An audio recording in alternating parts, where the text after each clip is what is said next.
क्या आपने कभी सोचा है कि आपके बिलीव्स और ओपिनियन कैसे फॉर्म हुए हैं? ज़्यादातर लोग ये कहेंगे कि उनके बिलीव्स रेशनल और लॉजिकल हैं और सालों के एक्सपीरियंस और चीज़ों को एनालाइज करने के बाद बने हैं। लेकिन क्या ये सच है? इन रियलिटी हम सभी लोग वेरिंग डिग्री में एक साइकोलॉजिकल फिनोमिना कंफर्मेशन बायस के शिकार हैं, जो हमारी थिंकिंग और हमारी कॉग्निटिव एबिलिटीज़ का सबसे बड़ा दुश्मन है और जिसकी वजह से हम अनकॉन्शियसली रॉन्ग बिलीफ्स फॉर्म कर लेते हैं और अपना समय और एनर्जी वेस्ट करते रहते हैं। कंफर्मेशन बायस हमारी थिंकिंग, हमारे डिसीजंस और हमारे रिलेशंस को भी डैमेज करता है। So basically what is confirmation bias?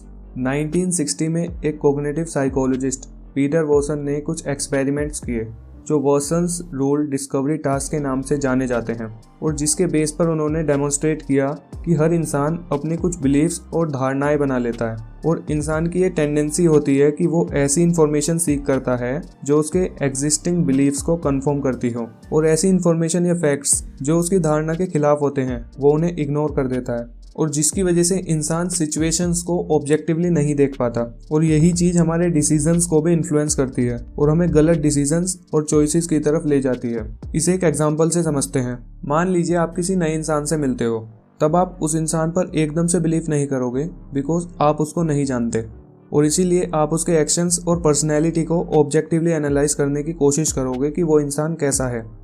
लेकिन इन सेकेंड केस, मान लीजिए अब भी आप किसी नए इंसान से मिलने वाले हो, लेकिन इस बार उसके बारे में आपके किसी क्लोज फ्रेंड या वो इंसान जिसे आप इम्पोर्टेंट या इंटेलिजेंट समझते हो ने बहुत बड़े बड़े क्लेम कर दिए कि वो इंसान बहुत इंटेलिजेंट है, बहुत स्मार्ट है, पॉजिटिव है या इम्प्रेसिंग है।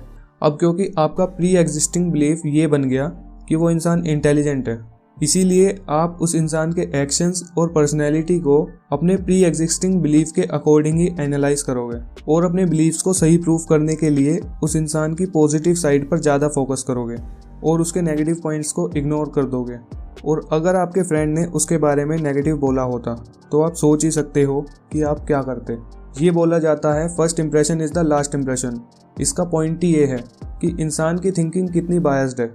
जब हम एक बार कोई बिलीफ बना लेते हैं तो हम उसे ऐसे प्रोटेक्ट करते हैं जैसे वो हमारी खुद की आइडेंटिटी हो। जैसा कि ऑथर मार्क मैंशन ने भी कहा है, once we create meaning for our self, our brain are designed to hold on to that meaning. We are biased toward the meaning our mind has made and we don't want to let go of it even if we see evidence that contradicts the meaning we created. We often ignore it and keep on believing anyway. For example, मान लीजिए दो इंसान हैं, एक भगवान में गहरा विश्वास करता है और दूसरा इंसान एथिस्ट है और वो दोनों इंसान कोविड-19 पैंडेमिक के बारे में बात कर रहे हैं। तो आप सोच ही सकते हैं कि उनके क्लेम्स क्या होंगे। एथिस्ट बोलता है, अब भगवान कहाँ हैं? लाखों की संख्या में लोग मर रहे हैं, लोग इतनी सफरिंग्स और पेन में हैं, अगर भगवान है तो वो लोगों को क्यों नहीं बचाता? आज डॉक्टर्स ही इंसानों को बचा रहे हैं और भगवान मंदिरों में बंद है। और ये बात बोलकर वो अपने प्री एग्जिस्टिंग बिलीफ को कंफर्म कर रहा है कि भगवान नहीं है। वहीं थीस्ट क्या बोलता है? ये पैंडेमिक हमारे भगवान में बिलीफ का टेस्ट है कि हमारा बिलीफ कितना स्ट्रॉन्ग है। आज हमारे डॉक्टर्स और हमारा मेडिकल साइंस चाहकर भी लोगों को नहीं बचा पा रहा है और जो लोग इस पैंडेमिक में भी बच गए हैं तो समझ लो उन पर भगवान की बहुत कृपा है। अब आपको क्या लगता है, दोनों में से कौन सही है? दोनों ही इंसानों की थिंकिंग में कंफर्मेशन बायस साफ दिख रहा है। दोनों ही इंसान अपनी प्री एग्जिस्टिंग बिलीफ के अकॉर्डिंग इन्फॉर्मेशन को मैनिपुलेट करके एक्सेप्ट कर रहे हैं और अपोजिट इन्फॉर्मेशन को इग्नोर कर रहे हैं और अपने बिलीफ्स को सही प्रूफ कर रहे हैं। और ये हमारी डेली लाइफ में भी होता है, जिसकी वजह से बहुत सारे रिश्ते, पार्टनरशिप और फ्रेंडशिप ख़त्म हो जाती हैं। फॉर एग्जाम्पल, मान लीजिए आप मेरे एक फ्रेंड हैं और मुझे किसी तरह ये लगने लगा कि आप मुझे पसंद नहीं करते। अब जब हमारी बातें हुई तो कंफर्मेशन बायस की वजह से मैं उस इंटरेक्शन में से ऐसे ऐसे पॉइंट खोज निकालूंगा जो मेरे इस बिलीफ को कंफर्म करते हैं कि आप मुझे पसंद नहीं करते। जैसे कि मान लीजिए आप किसी वजह से मेरी कॉल नहीं उठा पाए या आपका किसी समय पर मूड खराब था और इसी वजह से आप मुझसे सही तरीके से बात नहीं कर पाए, तो मुझे ऐसा लगेगा कि आप मुझे इग्नोर कर रहे हो और आप मुझसे बात ही नहीं करना चाहते। और जैसे जैसे मेरा ये बिलीफ स्ट्रॉन्ग होगा तो मेरा बिहेवियर भी चेंज होने लगेगा, जिससे मैं आपसे पहले की तरह बात नहीं करूंगा और ये देखकर धीरे धीरे आपको भी लगेगा कि मैं भी आपको पसंद नहीं करता और इसी वजह से आपका बिहेवियर भी बदल जाएगा और आपका बदला हुआ बिहेवियर मेरे कंफर्मेशन बायस को और स्ट्रॉन्ग कर देगा और ये साइकिल चलती रहेगी और जल्दी ही हमारी फ्रेंडशिप खत्म हो जाएगी। और अगर नहीं भी होती है तो पहले जैसी नहीं रहेगी। ये सिर्फ फ्रेंडशिप में ही नहीं, बिजनेस पार्टनरशिप में, रिलेशनशिप्स में, बॉस एम्प्लॉय रिलेशंस में, सभी जगह काम करता है। इन पॉलिटिक्स में अंधभक्त टर्म तो आपने सुनी ही होगी, ये भी कंफर्मेशन बायस का एग्जाम्पल है। मान लीजिए एक इंसान किसी पॉलिटिकल पार्टी या किसी पॉलिटिशियन को सपोर्ट करता है और वो सिर्फ उसकी पॉजिटिव साइड पर ही फोकस करता है और नेगेटिव पॉइंट्स को इग्नोर कर देता है। इवन अगर कोई रियल फैक्ट्स भी दिखाए तो भी वो उसे कंसीडर नहीं करता और अपने बिलीफ्स पर अड़ा रहता है कि दिस पॉलिटिकल पार्टी और पॉलिटिशियन इज बेस्ट। ऐसा कंफर्मेशन बायस की वजह से ही होता है। और पॉलिटिक्स की तरह जो लोग किसी बाबा या सेलिब्रिटी के फॉलोवर बनते हैं और उनके खिलाफ कुछ भी एक्सेप्ट नहीं करते, वो भी कंफर्मेशन बायस की वजह से ही बनते हैं। अब ये तो हमने देख लिया कि कंफर्मेशन बायस बहुत सारी प्रॉब्लम्स क्रिएट करता है, लेकिन इसका सॉल्यूशन क्या है?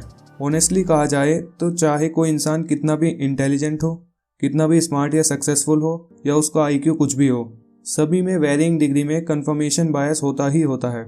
Even German physicist Max Planck, जिन्हें एनर्जी की क्वांटम थ्योरी की खोज करने के लिए नोबेल प्राइज दिया गया था, उन्होंने अपनी ऑटोबायोग्राफी में लिखा है, साइंस जब कोई नया ट्रूथ खोजती है तो पुराने वैज्ञानिकों को अपनी धारणा बदलने के लिए कन्विंस नहीं कर पाती। नई खोज को मान्यता तब मिलती है जब पुराने वैज्ञानिक धीरे धीरे खत्म हो जाते हैं और नई धारणा रखने वाले वैज्ञानिक आते हैं। जब साइंटिस्ट जैसे इंटेलेक्चुअल लोग भी कंफर्मेशन बायस से नहीं बच पाते तो नॉर्मल लोगों के बारे में क्या कहा जा सकता है? साइकोलॉजिस्ट बोलते हैं कि कंफर्मेशन बायस को पूरी तरह खत्म नहीं किया जा सकता, लेकिन इसे काफ़ी हद तक क्वेश्चनिंग की मदद से कम किया जा सकता है, क्योंकि ये आज के इंसान के इवोल्यूशन से पहले हिस्ट्री में उसके सर्वाइवल के लिए बहुत ज़्यादा इंपॉर्टेंट था। इन हिस्ट्री जब इंसान जंगल में रहता था, मान लीजिए एक इंसान को कुछ एक्सपीरियंसेस की वजह से ये बिलीफ हो गया कि भालू डेंजरस है और उसका सामना किसी भालू से हो जाता है, तो क्या वो एक बार बैठकर एनालाइज करेगा कि मेरा बिलीफ सही है या गलत है, क्या भालू सही में डेंजरस है? तब उसे जल्दी से जल्दी अपनी इस धारणा के अकॉर्डिंग एक्ट करना होगा कि भालू डेंजरस है, नहीं तो वो मारा जाएगा। और यही बिहेवियर हजारों सालों के इवोल्यूशन के बाद आज भी इंसान के ब्रेन में डीप रूटेड है। लेकिन आज हमारा एनवायरनमेंट बदल चुका है, हमारी सिचुएशंस बदल चुकी हैं। आज हमारा सर्वाइवल ऑलमोस्ट सिक्योर है और अब हम बैठकर अपने बिलीफ्स, अपनी वैल्यूज और अपनी धारणाओं को क्वेश्चन कर सकते हैं और उन्हें ऑब्जेक्टिवली एनालाइज कर सकते हैं कि क्या वो एक्चुअल में सही है। कंफर्मेशन बायस से बचने का सबसे अच्छा तरीका है allow yourself to be wrong. अगर हम चाहते हैं कि हम चीज़ों को ऑब्जेक्टिवली कंसीडर कर पाएं तो उससे पहले हमें ये एडमिट करना सीखना होगा कि हम इन सम वे गलत भी हो सकते हैं। अगर हम खुद को हर चीज़ में सही मानते हैं और ये एक्सेप्ट नहीं कर सकते कि हमारे बिलीव्स, हमारी वैल्यूज़ या हमारी धारणाएं किसी पॉइंट पर गलत भी हो सकती हैं, तो हम कंफर्मेशन बायस से कभी नहीं बच सकते। हम अपने बिलीव्स और धारणाओं के बारे में ज़्यादा से ज़्यादा अवेयर होकर कंफर्मेशन बायस को कम कर सकते हैं। So the message of this video is to be aware of your beliefs and try to think and consider facts in a more objective way. Thank you for watching this video. अगर आपको ये video पसंद आई है तो please इस video को like करें और इस चैनल को सब्सक्राइब